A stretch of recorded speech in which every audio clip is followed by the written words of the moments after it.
Il se met très souvent en travers de votre chemin, particulièrement en amour et quand vous rencontrez un homme.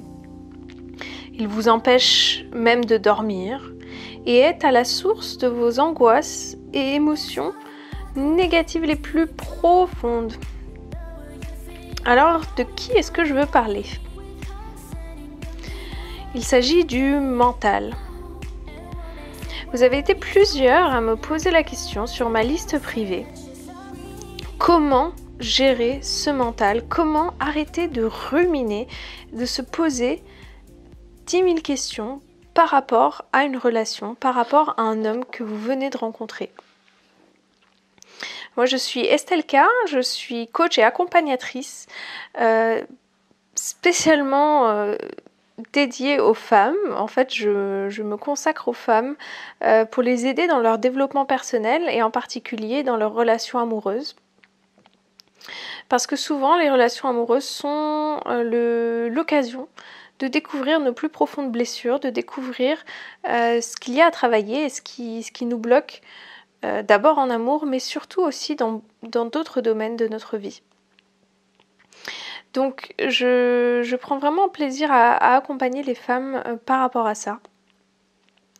Et vous pouvez en savoir un peu plus si vous me suivez sur mon site www.estelle-k.com. Alors pensez à toutes ces situations dans lesquelles vous avez rencontré un homme et suite à cette rencontre qui a peut-être pu bien se passer, vous pensez trop à lui, vous attendez ses appels, vous commencez à douter de vous et vous vous posez des centaines de questions en permanence. Un peu dans le bouddhisme, j'ai entendu souvent dire que c'est le mental, c'est un peu comme un singe. Et c'est vraiment cette image-là, cette image en fait d'une entité limite hyperactive qui ne vous laisse pas une seule minute de repos. Alors que quand on y pense, quand on se lance dans une relation avec quelqu'un, c'est une des phases les plus intéressantes dans le couple. C'est la phase la plus excitante, c'est la phase où on a vraiment envie de donner le meilleur de soi. Même si on devrait donner le meilleur de soi après aussi. Mais c'est vraiment une phase super intéressante pour les deux personnes et c'est dommage en fait d'être perdu dans ce tumulte de pensée. Alors, première chose à comprendre, c'est pour comprendre ce mental, c'est l'état dans lequel vous mettez.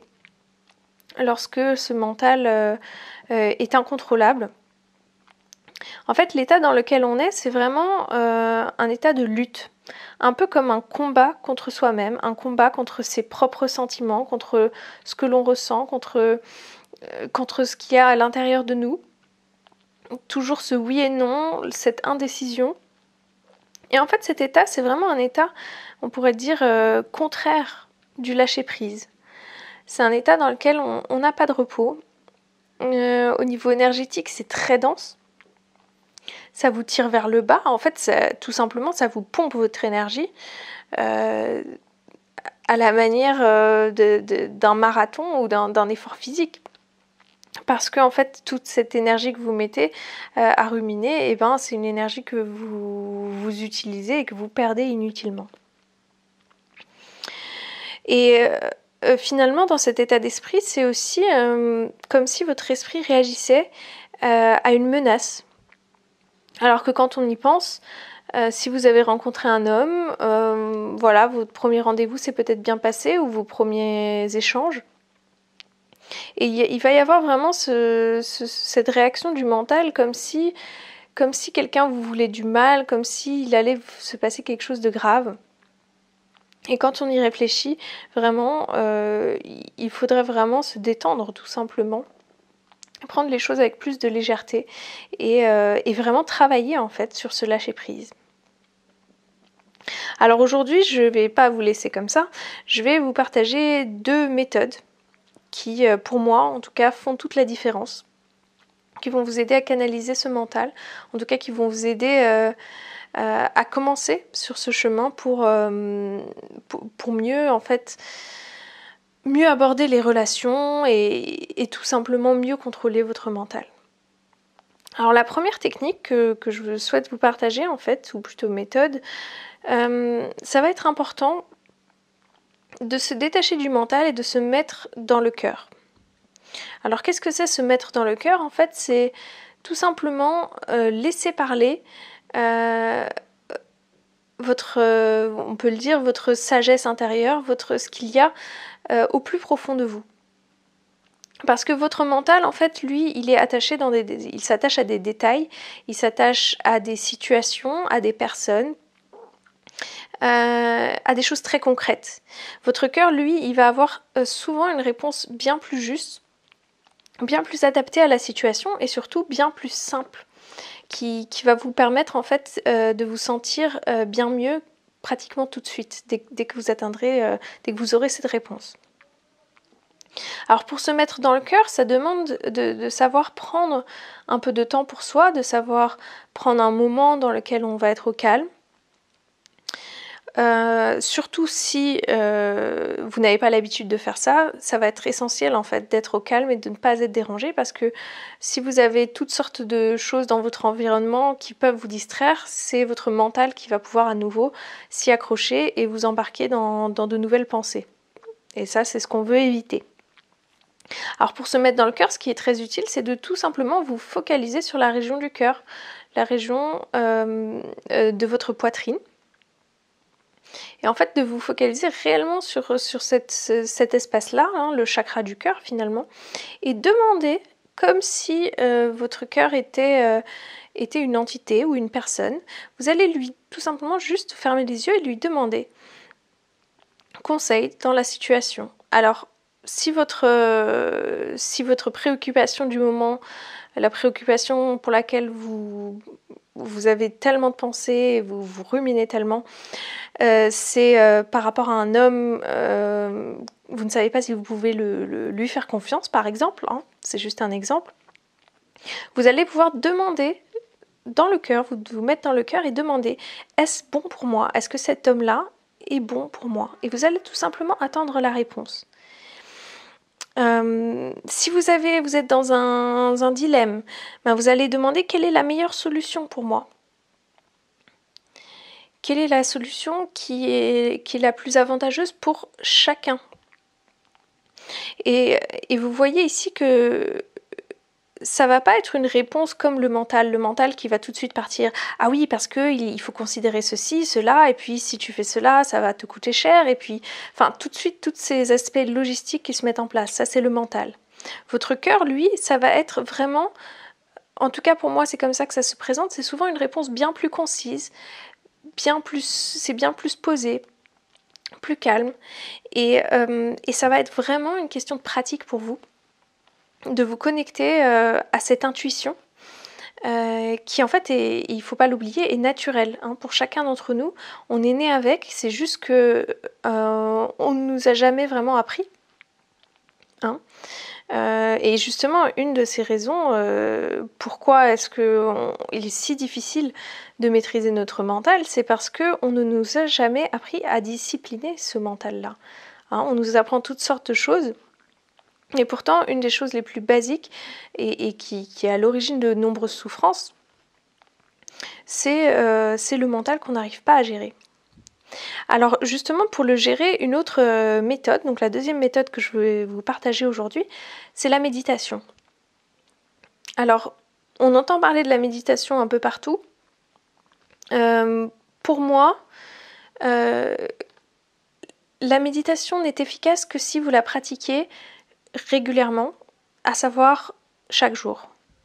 Peu importe si vous faites ça pendant 3 minutes ou 1 heure ou plus, vous adaptez ça à votre emploi du temps, mais pratiquer la méditation, c'est ça réellement qui va vous aider à calmer le mental. C'est ça aussi qui va vous faire grandir votre confiance en vous. La confiance en vous de vous dire, ben j'arrive à gérer, j'arrive à prendre le contrôle. Hein, c'est ce que je dis dans mon podcast, on est toutes des créatrices.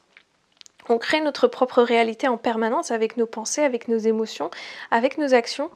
Et reprendre le contrôle du mental, notamment grâce à la méditation, c'est vraiment, je dirais,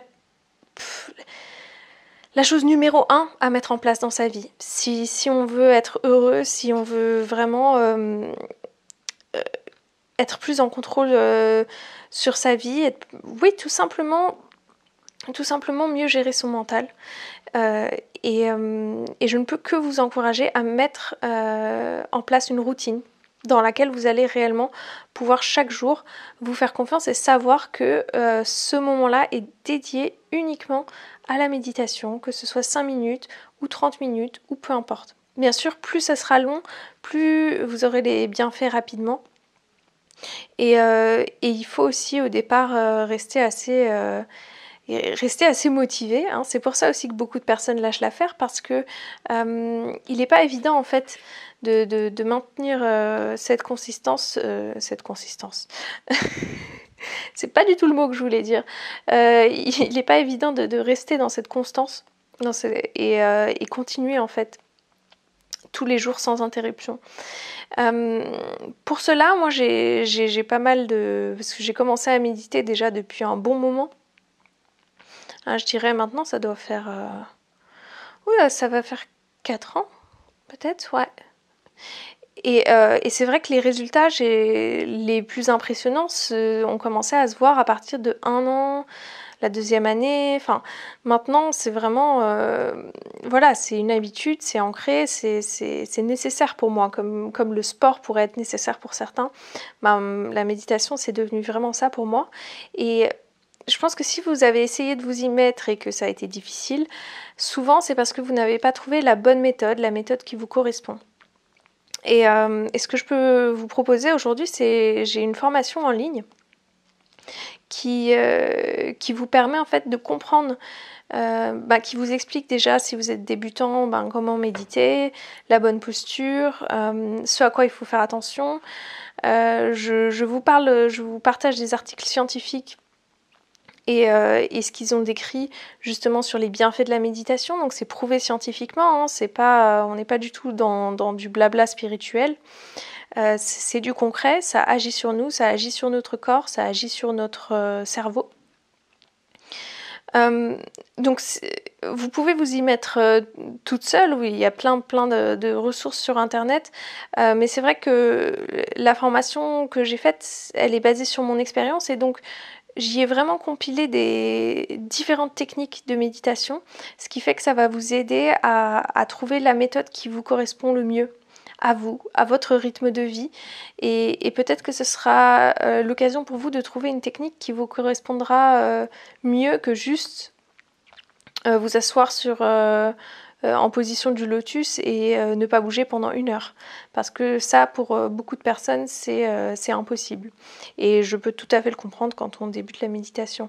Donc il y a vraiment d'autres alternatives. Il y a des méditations guidées aussi que je vous partage dans cette formation et plein d'autres informations. Donc n'hésitez pas à regarder. Dans tous les cas, mettez en place cette routine si c'est c'est une chose à laquelle vous pensez beaucoup. Si vous n'arrivez pas à gérer votre mental et que ça vous freine dans vos relations amoureuses, eh bien c'est une routine à mettre en place le plus rapidement possible. Et ça vraiment, je peux que vous encourager à le faire parce que ça aura aussi beaucoup de bienfaits pour surtout et beaucoup d'impact sur tous les autres domaines de votre vie. Alors, pour terminer ce podcast, si vous n'êtes pas inscrite à ma liste privée, n'hésitez pas à vous y inscrire pour qu'on puisse échanger, pour que vous puissiez recevoir mes conseils avancés dédiés aux membres.